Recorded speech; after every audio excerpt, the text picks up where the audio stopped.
of course, it seems done, especially since Labour coming in July, that the explosion of future Labour voters has kind of been going up and up and up for quite some time. And you think, well, that surely any money they'd be given would be going towards things such as their living expenses and food. Even though, of course, they shouldn't be here in the first place if they come from the safe country of France, because obviously that's a safe country. However, what if I was to tell you that not only have they been getting that, but also they've been getting quite a lot of other gifts, shall we say, which the likes of you and me would only be dreaming of, especially if the cost of living crisis is hitting you quite hard yourself. So what am I going on about then? Well, according to the article, it says there's fury as councils blow, wait for this, £141 million on yoga, circus classes and playstations for migrants. It's just absolutely crazy, isn't it? What right do they have to have those things? I mean, it's hardly a deterrent at all. It's like saying, oh, once you're here, you'll be given all this free stuff. But at the end of the day, they've got no right to this as far as I'm concerned.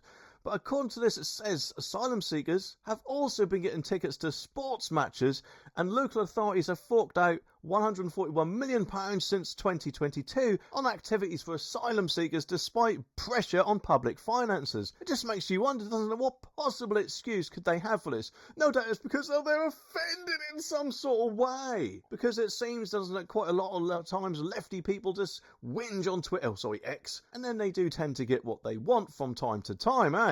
But they're not even done there, because it says as well as extravagant gifts and experiences, asylum seekers have also been given, wait for this, free driving lessons, according to the Telegraph. Now, obviously, driving lessons can be quite bloody expensive, especially in this day and age.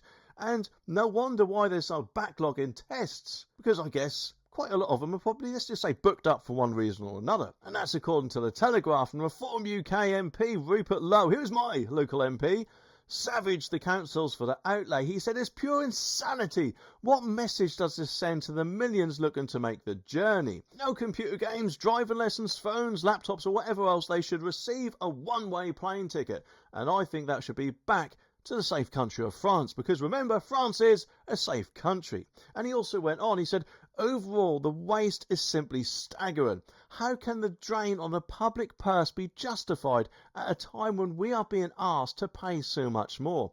Every single penny that is spent on this nonsense should be urgently reviewed, and if it doesn't represent value for the British taxpayer, then cancel the contract as soon as possible. The paper there also revealed that the Conservative-run West Sussex Council spent £800 on yoga lessons and PlayStation consoles and games for asylum seekers, because of course I guess they try to make Britain as comfortable as possible for them, eh? At the same time, the local authority is hiking council tax by 5%, as it claims that central government funding is insufficient to meet the growing needs of our residents. And it just makes you wonder, doesn't it, if they're including those asylum seekers who are fleeing war or whatever other crap they come out with in those figures. I bet they probably are. No wonder why they have to put the prices up if they're wasting money on all this stuff for them. At the end of the day, they are coming over here from the safe country of France, and if you've done the right thing, actually filled in the form and got all the points needed to come up here, then I could be wrong, but I'm guessing you wouldn't get all that free stuff either. So not only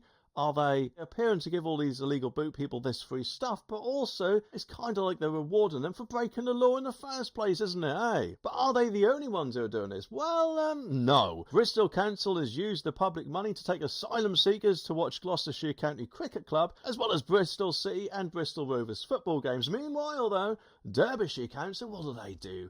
Well, they're a council in Wales, and they spent £550 to offer asylum seekers a stadium tour of Anfield last year, which is bound to pay off all the footballers out there. And Cardiff Council, they used government funding to work with partner organisations to teach circus skills. Campaign manager at the Taxpayers Alliance, Richard Yarwood, argued that taxpayers will be furious as councils seem more interested in buying PlayStations for asylum seekers than fixing potholes. And he went on, he said, while Brits put up with crumbling roads and declining public services, because remember, they're bound to get all NHS care and everything like that as well, lengthening the queue for everyone else who wants to use the doctors. And people have every right to ask where the council's priority really lie. Town hall bosses need to get their act together. And of course, I don't know about you, but after hearing this, I think that town hall bosses also probably, I guess, need a virtual kick in the bum, right? Well, actually, But the gonads would probably be a better target if we could reach their heads, that is, eh?